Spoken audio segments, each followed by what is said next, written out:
Hi friends, how are you today? My name is Bailey Sarian, and today is Monday, which means it's Murder, Mystery, and Makeup Monday. If you're new here, hi, my name is Bailey, and on Mondays I sit down and I talk about a true crime story that's been heavy on my noggin, and I do my makeup at the same time. It's just to keep myself busy, really. I'm getting ready for my day, okay? If you're interested in true crime and you like makeup, I would say subscribe because I'm here for you on Mondays. I also list down in the description box like what products I'm using as well. But other than that, let me tell you about today's story. You know, when I do murder mysteries, like you probably think it's cute. I'm just spending like a couple hours doing research. No. I get engulfed in these stories. And this one, again, just like Terry Schiavo, just like Sarah Boone, like these people are so I've got another one, okay? Hi friends, just popping in here really quick to mention a word from today's sponsor, Midas Merge. Midas Merge is a Merge 3 game where players combine creatures and treasures strategically, completing quests and harnessing the sun's energy to dispel the darkness cast by Nyx, the goddess of night. And to be honest, she looks fierce. She's very gothic looking and I love it. In Midas Merge, players progress through levels and uncover rich lore and like secrets hidden within the Gardens of Gold, helping Queen Leah and King Midas in their quest to illuminate the realm. Oh, it matches my background. Anyways, you can dive into the adorable world of Midas Merge where you can like discover and nurture the cutest creatures imaginable. They're so cute. My favorite is the Kappa bird who transforms from like an adorable baby into a stunning level 3 creature. They're really adorable, okay? I just wish they were real. That's all. Midas Merge is free to download and perfect for offline play. So you can dive into the game anytime, anywhere. You don't need Wi-Fi. Plus, you can enjoy an ad-free experience with no dead ends. That way you're able to merge and explore without interruptions on your own schedule, you know? And listen to this. If you're one of the first 100 people to install the game through my link or QR code, you receive a unique U-Turtle level 2. It's like a little magical adventure. I mean, once you start merging and uncovering surprises, you won't want to put it down. I love games where you can sit and relax and just play. Okay? Join me in the enchanting world of Midas Merge and let the fun begin. Download Midas Merge for free via this link or QR code. And then you can play with me. Thanks, Midas Merge, for partnering with me on today's episode. Now let's get into today's story. Let me set the scene for you, okay? It's February 12th, 2010, and it's just like another day at the University of Alabama. Professors are gathering in a small conference room, you know, just to have like another routine faculty meeting on, again, this like ordinary Friday afternoon. The meeting goes on for about like 45 minutes, okay? Until one of their own stands up, pulls out a gun, and starts firing. Ugh, it's total chaos. Survivors flee, but 3 are left dead. Now, this wasn't some just random act of violence. Nay. Because when investigators started digging into this killer's past, let me tell you, they uncovered many things, so disturbing, so deeply buried, that it left everyone asking, how the hell did no one see this coming? Listen, this is a story of Amy Bishop, a Harvard-trained neuroscientist with a deadly temper, a past full of secrets, and a trail of violence that started long before that awful day. And trust me, by the end of this, you're going to be like, what in the butt was that? Because that's what I was saying. So, let me clip my hair back. Ugh.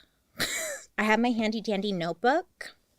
Just in case I need to reference my notes, I take many notes when I do these.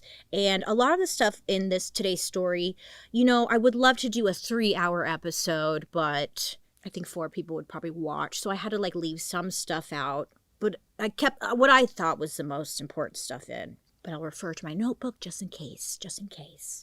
So let me tell you about this Amy lady. So Amy was born on April 24th, 1965 to her parents Judy and Sam Bishop. Now, at the time, her father was completing his graduate studies in Iowa. So Amy was born in Iowa City, but in 1968, her father got a job as a professor at Northeastern University in Boston. Very smart family. Okay. So the family settled in the suburban town of Braintree, Massachusetts. That's a hard one for me. Massachusetts. First of all, I was like, Braintree? What? What a name, huh? Yeah, glad we had that talk. So the family moves. Great. That same year, Amy's younger brother, his name is Seth, he was born, making the family complete with 2 children, a boy and a girl. Growing up, Amy and Seth were raised in an environment that nurtured education, the arts, and science. It was very important to the family. Both children were musically talented. Amy began playing violin in 3rd grade and became like an accomplished violinist. And then Seth, her younger brother, also took up the violin. It was said that Amy felt like an outsider in Braintree. She was gifted. She was very smart, but she was socially awkward. And it was said she was prone to outbursts. As Amy's mother put it, Amy had her father's temper. And that's like literally all that was ever said about the family, because Amy's mom, Judy, she came across, from what I've learned, as like the protector of the family. She would never say anything negative about her children or her family, which is great, right?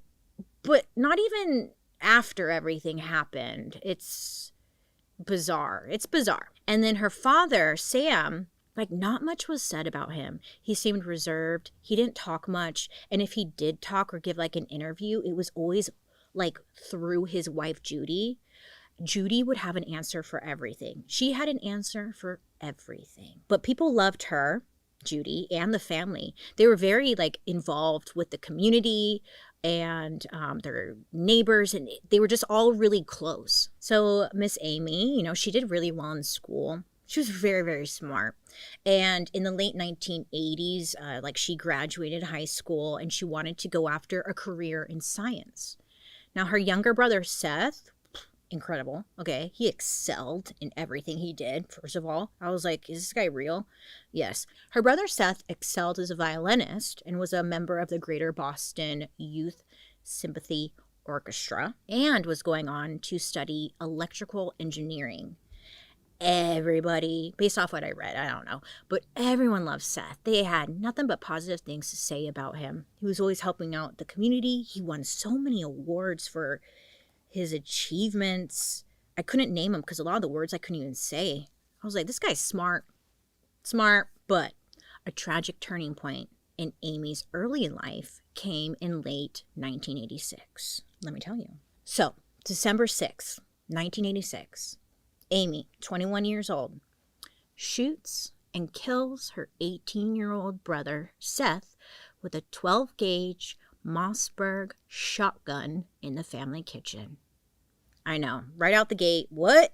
Yep, here's what happened, allegedly. On the day of the accident, Amy's mother, the only witness to said accident, said that she and Seth were in the kitchen preparing lunch when Amy came down the stairs with her father's shotgun in hand. Amy told them she was unable to unload the gun and needed help. She's like, I don't know how to do it. So her mom instructed Amy to pump the gun, which ejected the first shell. Then Amy pumped it again, which she should not have done. Amy, thinking it was empty, pulled the trigger, shooting her brother right in the chest. Tragic. As Seth fell to the ground, Amy took off. She took off. Still with the shotgun in her hand, she fled, leaving the family home. I was like, go on, tell me, Please come out. It's a whole thing, right? Seth sadly passes away. Amy was brought in to the police station for questioning, where she explained her side of things. Amy told investigators that she had been alone in the house. At least she thought she was. And she was feeling very anxious because about a year earlier, there was a break-in at the family home. Now, these burglars, they stole a bunch of valuables and stuff, right? and it left the family feeling very paranoid. According to Amy, she was home alone. She thought someone was breaking in again. So she went to her parents' room, she grabbed the shotgun, and then she loaded it. Amy gets the gun. She goes back to her bedroom, where she said she tried to unload it and remove the shells, but instead the gun had gone off in her bedroom, shattering her bedroom mirror. Amy said after that happened, she heard her mother and brother in the kitchen downstairs. So she brought the gun with her to ask Seth to help her unload it. It was an accident, she told them. She did not mean to kill her brother. That was her version. I had some follow-up questions. I was like, okay, so maybe if you're like me, you're thinking, something's not making sense. A shotgun going off upstairs and shattering your mirror? My first thought was, wouldn't you think the family would hear this? Shotguns are loud as hell. I went down a rabbit hole with this specific shotgun, and it was explaining the, what's it called, decimals or whatever, where anyways, this specific shotgun, it messes up your hearing. You're kind of deaf for a minute or two. So it's she heard her family downstairs. Wouldn't she whatever. Also, she mentioned to police that she originally grabbed the gun, right? She loaded it, and then when she was in her room, she was unloading it when it went off and shattered her mirror. And I was like, what, girl? What? None of this is making sense. But you know what? None of it even matters, because the Massachusetts State Police in 1986 determined that the shooting was accidental and no charges were brought against Amy. And by 1988, detailed records of the shooting, or this whole situation, had completely disappeared from police records.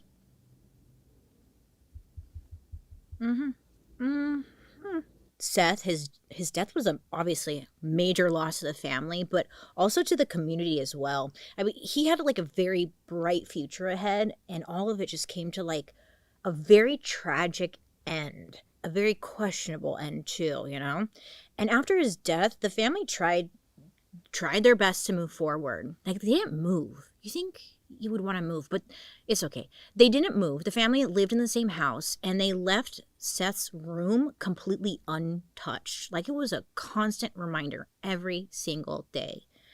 I couldn't imagine. Amy's father, I guess he seemed to withdraw after this, while her mom was just trying to keep the family together. Everything's okay. Everything's great. It was said that Amy was sad, she was sleeping in her parents' bed at the time and was grieving, but she really didn't grieve that much. Instead, she just kind of hyper-focused and put all of her energy into school and education and that. Now, questions about the thoroughness of the investigation lingered for years. The community was okay.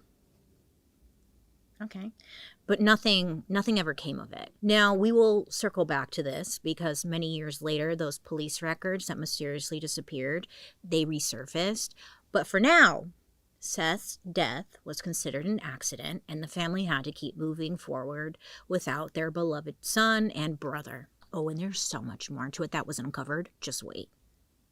So, despite the family tragedy, Amy, she pressed on with her education. She enrolled at Northeastern University in Boston, where her father was a professor, and she pursued a degree in biology. Now, Amy was known by her professors and stuff as a serious, high-achieving student, and she was really known for her intellectual focus. She was smart, according to people at this time. So while she's attending Northeastern, Amy, she met a fellow student. His name is Jim for short, Anderson. They were in the same program, and they met while they were undergraduates. I heard they actually met in a Dungeons and Dragons group, but I don't know if that's true.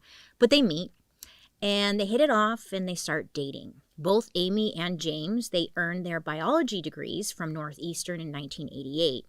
Then the following year, Amy and James were married. So things are kind of happening fast. They ended up having a simple wedding ceremony at the same church where Amy's brother's funeral had been 3 years earlier. So they get married, whatever. Amy continued directly into graduate studies, where she was accepted into Harvard University's prestigious genetics doctoral program. So she's going to Harvard. I was like, good for you. Kind of, not really. While doing this, she and James would go on to have 4 children together, 3 girls and 1 boy. She's really juggling it all. Now, Miss Amy here, she actually earned her PhD in genetics from Harvard in 1993. Her graduate research focused on cellular physiology. What's that? I don't know, but that's what she did. Good for her. Again, by all accounts, Amy was diligent in her studies. One former instructor noted that she had been a high achiever since childhood and remained so through her academic training. But there were murmurs amongst colleagues. Ooh, murmur. People were talking. People were saying that Amy's PhD work wasn't very good. One anonymous Harvard source called it, quote, poor quality, and that Amy did not deserve her doctoral degree. This same source even told The New Yorker that the fact that Amy graduated was, quote, local scandal number 1. I was like, well, I think her murdering her brother was local scandal number 1, but okay. Regardless, Amy still got her Harvard degree, and then she actually became a professor at Harvard's medical school. So, this is no joke. She's working hard, whatever. I'll give her that. After Amy completed her PhD, in 1993, a professor at Harvard Medical School, his name was Paul Rosenberg, he had actually worked with Amy on her dissertation. Paul gets the mail one day. He opens up a package. This package is containing 2 pipe bombs. What? Luckily for him, these homemade looking bombs, they didn't explode. They didn't detonate. So obviously calls the police. It's a whole situation. Investigators, they actually quickly identified Amy and her husband James as persons of interest. Why, you ask? Well, let me tell you. There were rumors going around that Amy didn't like this Paul guy, and she felt that he was actually getting in the way of her receiving her doctorate. Now, when all this came to light, friends had come forward to investigators saying that Amy and her husband were, quote unquote, jokingly asking how one might build a pipe bomb. LOL. This happened around the same time as the Unabomber was happening, which I did a murder mystery on, if you're curious. So packages containing homemade bombs were in the conversation. So it's believed they were using that as their cover. Oh my God, Unabomber, right? I wonder how do you make a bomb? That's crazy. So Amy and James, they were questioned by federal agents, and of course they denied any involvement, and no charges were filed.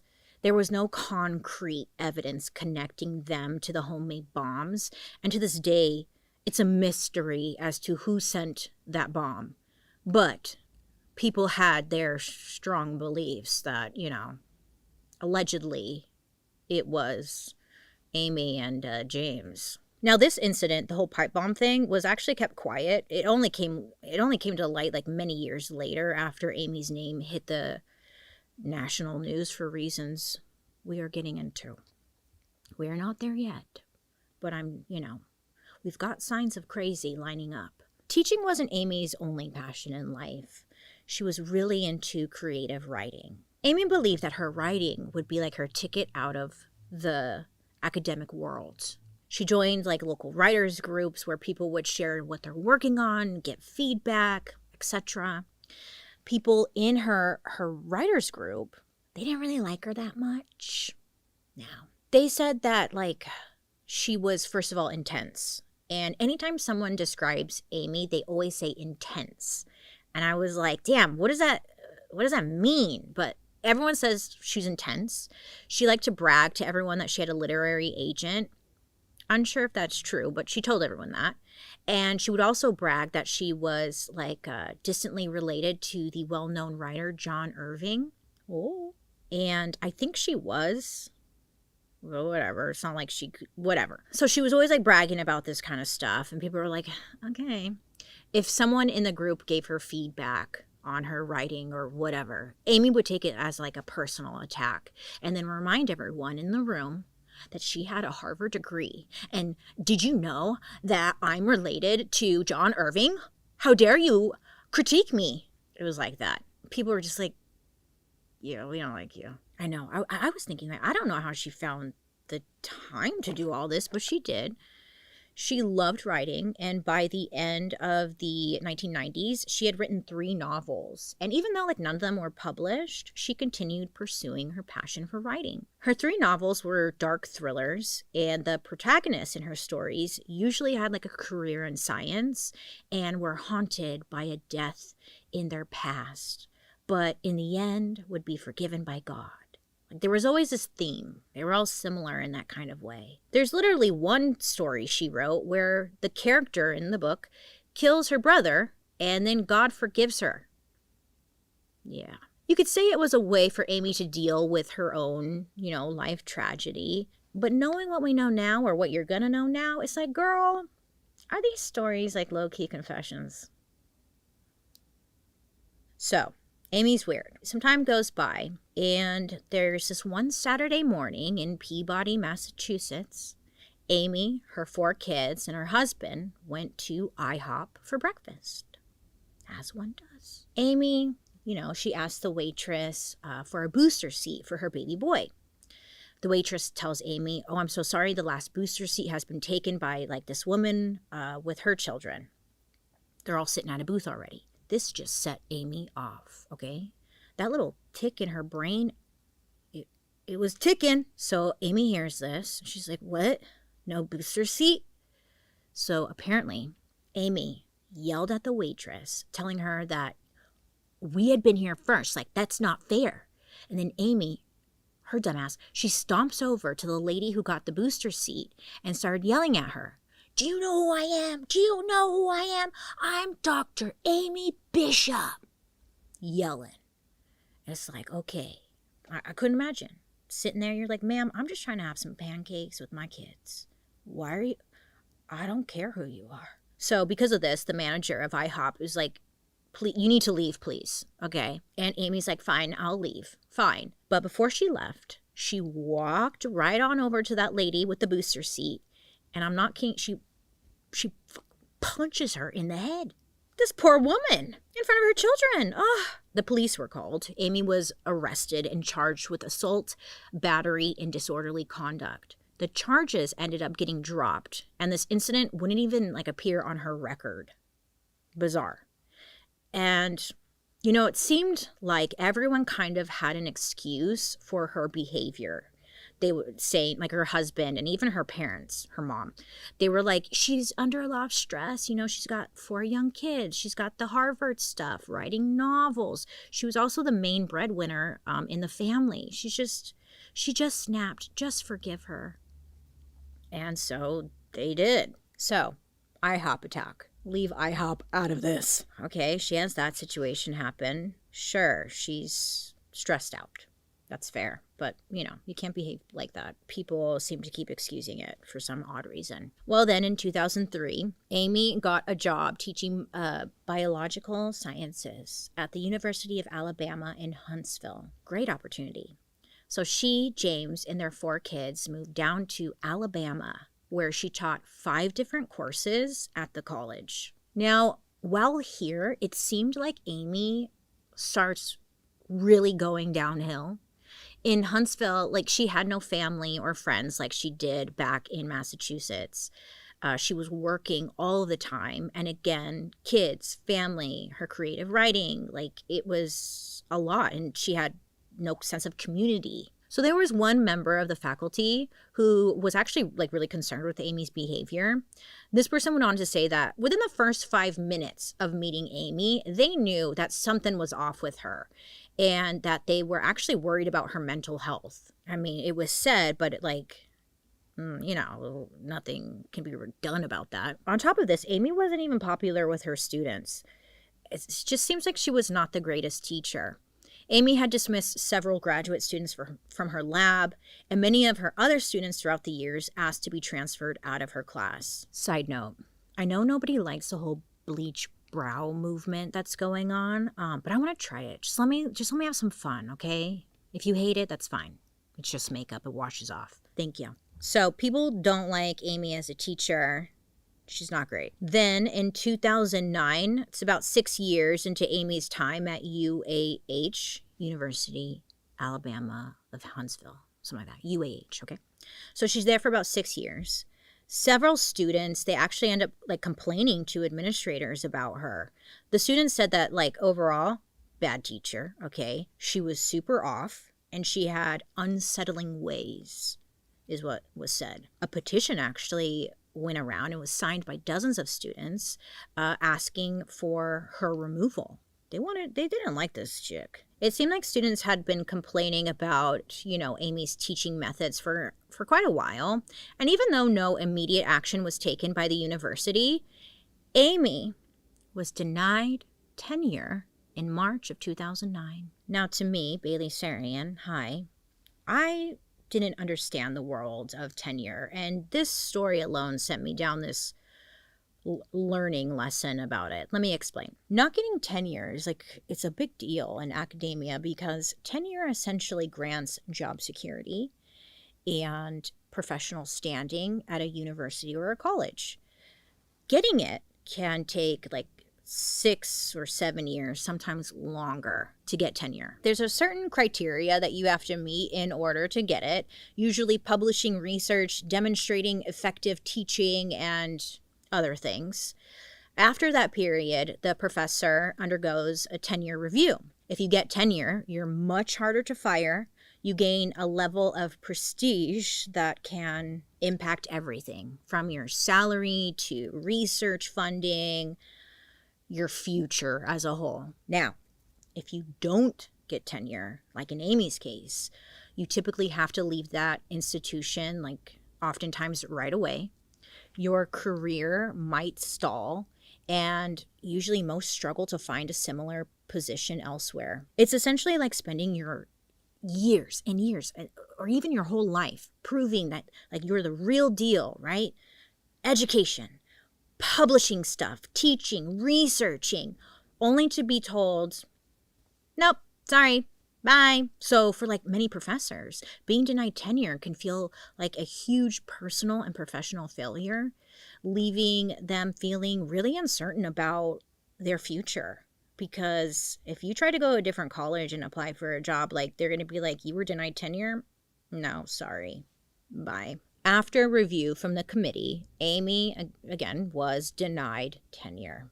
They believed she did not meet the criteria. Well, when Amy found this out, it was IHOP all over again. She was pissed, okay? She completely disagreed with their decision, and she tried every which way she could to fight it and prove that she deserved tenure. She goes to her husband, James, and she's like, I was denied tenure. He was completely shocked by the school's decision and stood by his wife's side, believing 100% that the school had really done her wrong. Ultimately, though, the administration denied her appeal and their decision was final. I know, I look crazy right now, okay?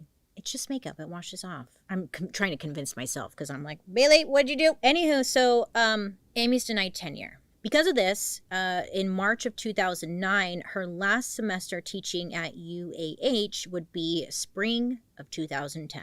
That'd be it. She'd be done. So many of Amy's coworkers had expressed concern over her intense behavior. According to them, she would interrupt meetings with weird rants. She would make off-the-wall comments, and she was just not liked. It was hard to find someone saying something positive about her. Yeah. So after her tenure was denied, Amy found out that a coworker had called her crazy. Oh, yeah. So she filed a complaint with the Equal Employment Opportunity Commission.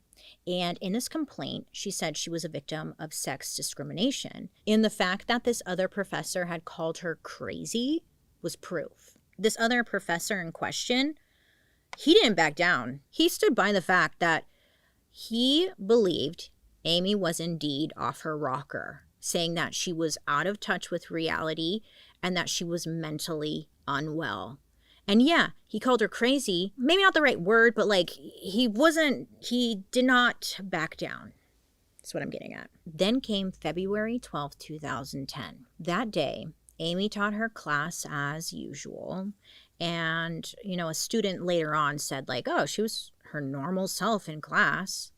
And then afterwards, she headed to a faculty meeting with the biology department. So 13 staff members all gathered in a conference room, and they all are gonna they all sit down. It's like a big oval desk, they're all taking their place. And it started off like any other work meeting. I guess they had discussed holding like an open house during spring, and then they talked about like plans for fall. Amy sat there quietly. She didn't say anything, just listening to the conversations. And honestly, like, she didn't have to go to this meeting, so it was kind of weird because none of it applied to her since she wasn't going to be teaching there anymore. But they were like, just let her sit in, it's fine. So Amy sits there for almost an hour, and again, she says nothing the entire time. Then she quietly gets up, she reaches into her pocket, and she pulls out a handgun. Then she starts shooting. She started with the person closest to her. Then she went down the row of seated professors, shooting each one in the head, point blank. A survivor later said that it wasn't random. This was no like random shooting. Amy was going after people execution style, not saying a peep. People screamed, were ducking for cover, but Amy was blocking the only exit. She instantly killed 3 people on her side of the oval conference room table, while the others like dropped to the floor. This woman named Deborah, she's a biochemistry professor who was in the room. She dove under the table. She like crawled towards Amy and like grabbed onto her legs. And she's looking up at Amy and she's begging for her to stop. She's like, it's sad. It's really sad. And Deborah remembers that Amy points the gun at her. And Deborah's like, fuck, right? Amy then pulls the trigger. And all they heard was a click. Like, oh, fuck. So this moment gave Deborah a chance to freaking run, which she did, right for the door. So Deborah takes off into the hallway while Amy starts following her, gun pointed right at her, and just click, click. The gun was jammed. Amy kept trying to fire, but again, it was jammed. So she's very frustrated, Amy. She stops and she tries to unjam it.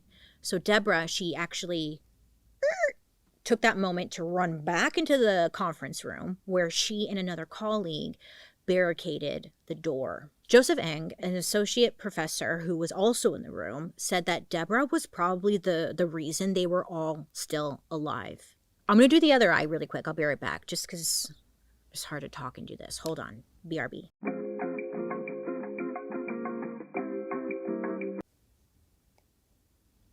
If I lean this way, you can't tell. Oh, it's driving me bananas. My eyeliner is not even, okay? I tried really hard, and it's just not going to happen. And sometimes you have to accept that, and I need to move on, because murder mystery. People are dead, Bailey. Like, your eyeliner is fine. So, on that day, 6 people have been shot. 3 of them were shot fatally. The entire episode had lasted less than a minute. These victims included Gopi Podila, who at the time was the chairman of the university's Department of Biological Sciences. The second victim was Maria Davis, who was an associate professor of biology. And the last victim was Adriel D. Johnson Sr., who was also an associate professor of biology. Amy also wounded 3 other staff members who were taken to the hospital. One got released like the next day, and there were 2 other victims who got shot who stayed in the hospital for over 2 months, but both would go on to recover physically, but now they had to live with this horrible, horrible memory. So after getting locked out of the meeting room, because they had barricaded the door, Amy acted calmly. She went to the ladies' room where she rinsed off the gun in the sink.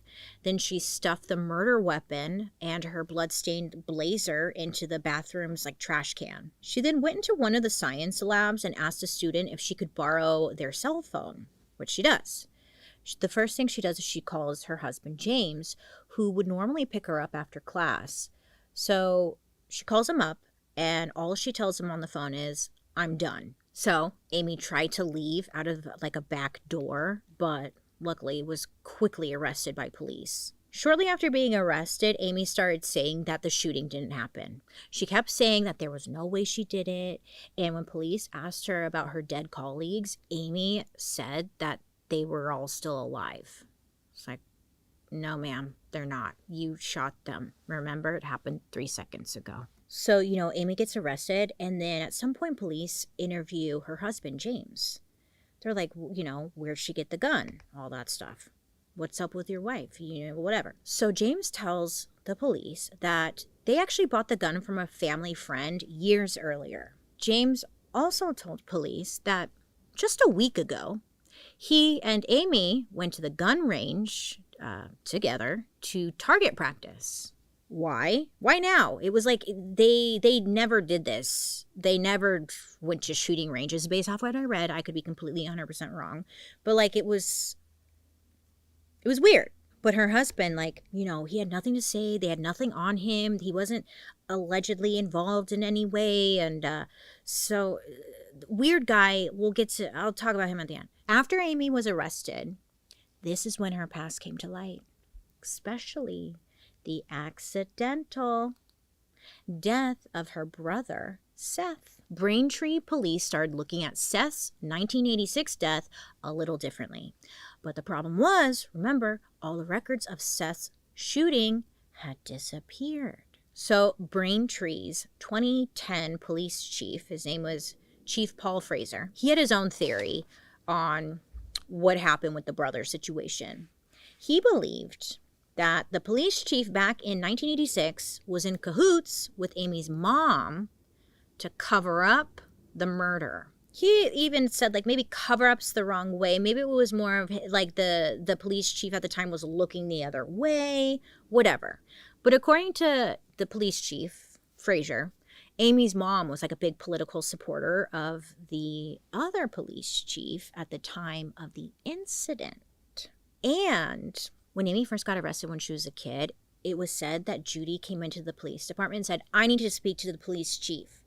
We're good friends. I need to speak to him." But she called him by his first name. And all the police at the station were like, that's kind of weird. Why are you on a first name basis with this guy? But apparently they spoke whatever. And the police officer that was questioning Amy was told that it was an accident and to let her go.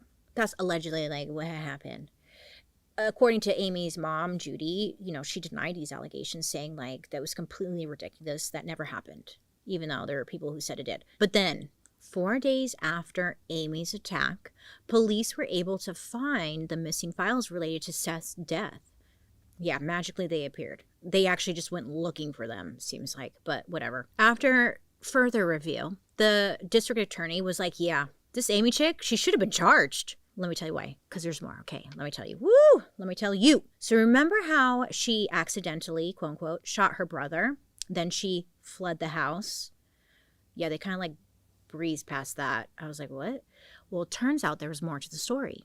So after shooting her brother, Seth, Amy took off, leaving through her house, the back door, taking the shotgun with her. She ended up running through some wooded area, and she ended up in an alley that came to a dead end to an auto dealership place. So according to the employees working there, Amy came into the shop holding the gun, pointing it at them, demanding that they give her keys to a car. The men, they took a chance and they ran. We don't know what happened after that, but she ends up outside of the dealership.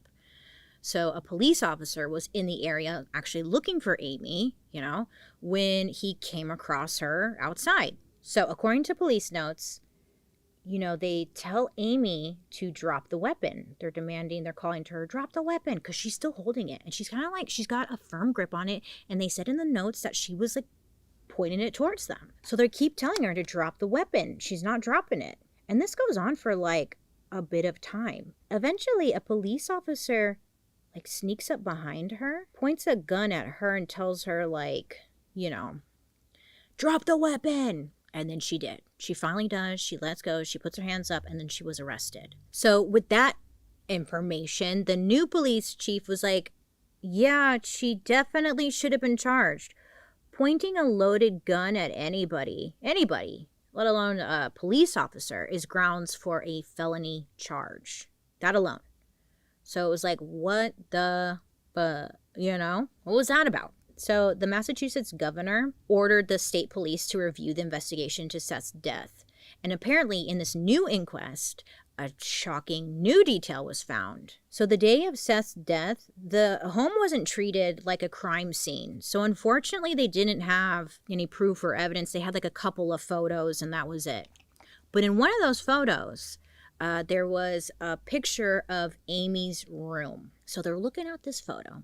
Okay, it's an enlarged crime scene photo of Amy's room. And in it showed a news article on the floor of her bedroom. And the news article was like a crime similar to hers in the photo. Well, yeah. Hold on. Let me get this eyelash on. The article was about an actor named Patrick Duffy. Ring a bell? No, me neither. I was like, who's that? Well, he was on the show Dallas. Now, his parents were killed with a 12-gauge shotgun. And then the people who did it, they fled. After killing the parents, they fled and they held up a car dealership where they stole a truck and they fled. Investigators believe that that article in the crime scene photo of her bedroom may be proof of like inspiration because they kind of, So they saw that and they were like, that's kind of interesting, huh? On top of that, in the police report, it said that they found a box of 25 rounds on Amy's bed. One was fired in her room. A second round was used to kill Seth. Then there was a third round that was found after Amy's arrest in her jacket pocket. And then police found a fourth round in the chamber ready to fire. So according to police, at some point after shooting Seth, Amy must have racked the slide. I think that rack the slide, is that how I say it? She must have like done that and then loaded a fresh round before being arrested, which I'm sure we can all agree here is odd behavior if this was all just an accident, right? Right. Well, just 3 days after the shooting at UAH, Amy was charged with 1 count of capital murder and 3 counts of attempted murder. So she's sitting in jail, right? A few months later, in June of 2010, Amy was indicted for the 1986 killing of her brother. Uh-oh. And this is really when, like, all of the information started to come out, like, about the pipe bomb belief, situation, the IHOP incident, her being shady when she was trying to get tenure. So all this is coming out. And I guess Amy is just having a hard time because 2 days later, when she finds out she's being indicted for the killing of her brother, Amy attempts to end her life in jail. She wasn't successful, but she tried, Amy told her friends that she didn't want to spend the rest of her life in a tiny box. Oh, God, I freaking roll, right? I was just like, shut the fuck. Maybe you shouldn't have killed anyone, you dumb bitch. What a stupid comment. I hate stupid comments no, shut up. Okay, thank you. There's more. Just you wait. Once Amy was in jail, her court-appointed lawyer went, to go visit her. Her lawyer literally said, quote, "Something is wrong with this lady," end quote. I was like, yeah, I think something is wrong. That is valid and correct, I think. Amy entered a plea of not guilty by reason of insanity. The defense hired a ton of different psychiatrists, to evaluate her, but they could not conclude that she had like a certain mental illness. A few months later, in November of 2010, 2 of the survivors from the university shooting, filed lawsuits against Amy and James. And then in January of 2011, 2 of the victims' families filed wrongful death suits against Amy, James, and the university. I know, I was like, James too? But I couldn't figure out how he was like involved. I wanted more information, but like her husband is just Something ain't right there, but whatever. Okay, Amy's lawyer urged her to plead guilty in exchange for the prosecution not to seek the death penalty. Technically, Amy wanted the death penalty, and she said that outright, but her lawyer told her, like, look, even if you get the death sentence, it takes forever for them actually to kill you. So don't do that. So in September of 2012, Amy changed her plea to guilty. There was still a short trial, per Alabama law, in which the jury heard like a shortened version of the evidence. So Amy was taken to court in her red jail uniform. She's looking like Lord Farquaad, okay? She's got that haircut, all right? She had her feet shackled. She sat between her two defense attorneys. And when the trial began, Amy would just shake her head anytime someone said that her killing spree was intentional. And this like upset the district attorney. The district attorney was like, it doesn't make sense for Amy to be shaking her head in denial like that. You can't just take a loaded gun and shoot it at like a person's head and then say you didn't mean to do it. Makes no sense. During the trial, an investigator testified that police believed Amy opened fire during that faculty meeting because she was angry over being denied tenure. The ones that were targeted, the ones that she murdered, were the ones who voted against her receiving tenure. After the short hearing, the jury deliberated for 20 minutes before finding Amy guilty. Of course. Amy was sentenced to life in prison without the possibility of parole. And though Amy did not speak in court, her lawyer said that she often expressed great remorse for what she did, saying she was, quote, horrified by the UAH incident, end quote. Which pissed me off because she never referred to it as like what she did. She kept saying it was a UAH incident. She kept calling it an incident. Like, bitch, you murdered people. What are you talking? Anyways, she was horrified by the UAH incident. And also, she told people that she had no memory of it. None. It's crazy.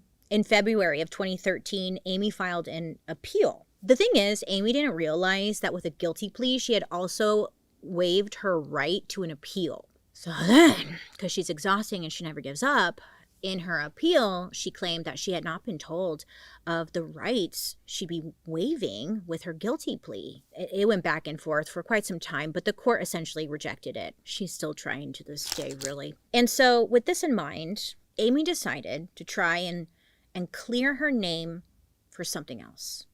Her brother's death. She told a public defender that she wanted to be tried for her brother's death because she wanted the truth to come out and she wanted for her and her family to finally get closure. It looked like it was going to happen, but the courts decided not to go through with it, saying that she's already serving like a life sentence, She's already served, they just didn't see the point in doing it. So to this day, she is still serving her sentence at the Julia Tutwiler prison. Did I say that right? Let me know. I probably didn't. It's a prison for women, and it's in Wetumpka, Alabama. She's there. She's still trying to appeal. I read in one article, it was recent, whatever, and I was like, girl, stop. It's not going to happen for you. Okay? Stop. You murdered people. Stop.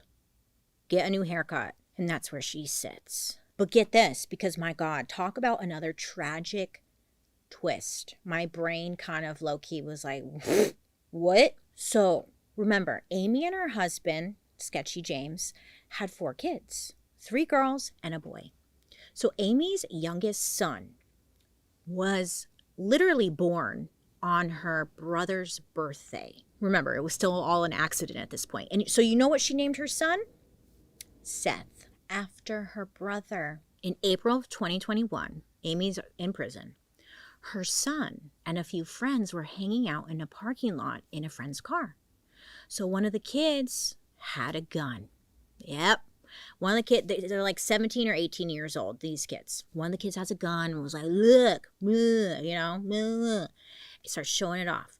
Well, the gun accidentally went off and Amy's son, Seth, was killed instantly. I was like, the Lord giveth and the Lord taketh away, right? According to police, her son's death had nothing to do with her mom's crimes at all, point blank period. But my God, what are the odds of that? Right? Tragic. The kid who accidentally shot the gun, I believe, is still awaiting his trial. I couldn't find any updates on that. But yeah, so yeah, that's the story about Amy Bishop and what a crazy ass bitch she is. I have some ending thoughts because I didn't know how to end this. There was so much more I wanted to say. So her parents have like remained quiet, obviously. That's fair, it's valid. And they only speak highly of Amy, even after the shooting, going on to say that Amy is... Should I find the direct quote? Hold on. Let me find the direct quote. Shut up. Everything's a mess over here. After the shooting spree, Judy, specifically, her mom, said to the media that Amy is a brilliant, brilliant girl, and she just snapped. And that's literally all they said about their daughter. I love that I busted this out for that one thing. Can you tell by that one comment that maybe, like, you know, they have a hard time accepting truth, the family, it seems, in my personal opinion. I could be completely wrong. But whatever. Her husband, James, I was trying to figure out what the hell was up with him. Because I believe, personally, in my opinion, he was involved in some way. He truly seemed like her main hype man. Like, if Amy was mad at someone, he was like, yeah, that guy sucks. Yeah. You know what I'm saying? Like that person who, you could be completely wrong, but that hype person is like, yeah, you're right. Yeah. That was her husband. And I think we can say, like, it was odd that they went to a shooting range together literally the week before. And it was like, why now? Like, what did he know? He was allegedly not involved in any way, shape, or form, or had no idea that his wife was going to do this. But it was just like, I had so many more questions with the guy. Amy literally said that, like, her husband's too smart to work, so he didn't. And I think that kind of says a lot too. I don't know what I'm getting at. Exhausting story, okay? I think we can all agree here that Amy should have been arrested for her brother's death. Luckily, that police chief, the original one, and all that, they're all out of there. And have passed on, I believe. I think we can all agree that she should have been arrested for her brother's death, period, right? Now, listen to this. Now, this was rumors, so I didn't know where to put it. There were rumors going around that the morning of her brother's death, Amy and her father got into a heated spat. There were beliefs that Amy thought it was her father coming home and not her brother/mother. The newspaper article that was found on her bedroom floor made me think, like, oh, she was going to kill her parents, or maybe just her father, and maybe not her brother. And literally, those are all just rumors. But I wanted to kind of believe that because the only information you would hear from Amy's mom, Judy, was that, like, oh, Amy's got a temper, like, just like her dad. Amy and her dad would bump heads, but it was nothing. Like, it was nothing. Oh, no. But there was definitely something, ma'am. There was something. Amy has never given, like, a clear answer as to why she did any of this, down to the IHOP situation. And she doesn't remember anything. The one thing she has said to the media, she's complained that since being in prison, she feels like her IQ is dropping due to everyone's poor vocabulary. And that is the story of Amy Bishop. So many victims, so many opportunities for her to get arrested and potentially, like, not lead to this situation. But unfortunately, I don't know what the fuck was going on behind the scenes. I don't know if she was sucking dick. I don't know if people were getting paid off. I don't know. But isn't it weird that she kept getting off? Weird, huh? Probably won't get any answers there. And I think all we can do is hope that the justice system does better next time. Right? Well, you guys, thank you so much for hanging out with me today. I'm laughing because I don't know. Thank you. Let me know who you want me to talk about next time. And what do you think of this look? I'm feeling like a little alien. Ooh. Oh, alien, space girl from outer space. Yeah? Okay. Hi guys, I wanted to pop in here again to let you know I will have a new murder mystery and makeup coming in May.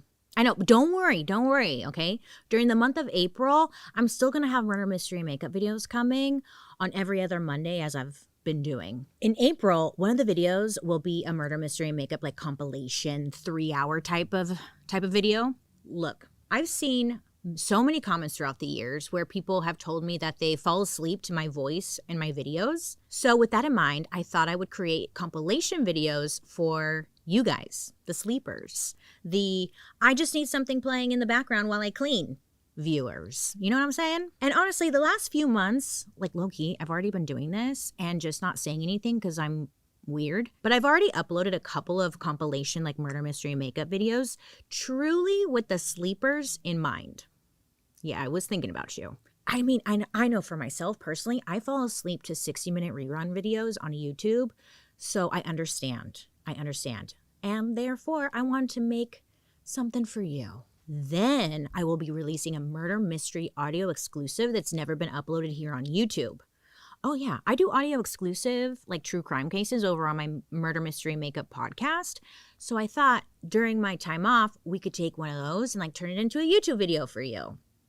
Yeah, needless to say, videos will still be coming. But if you're confused as to why I'm uploading a compilation or an audio exclusive video, it's because your girl needs to go outside and get some sunlight. Okay, I need to go outside and get some air. And that's what I'll be doing in the month of April. If you watch Dark History, nothing is changing there. I just wanted to let you guys know, give you a heads up. Thank you for understanding because I know you understand.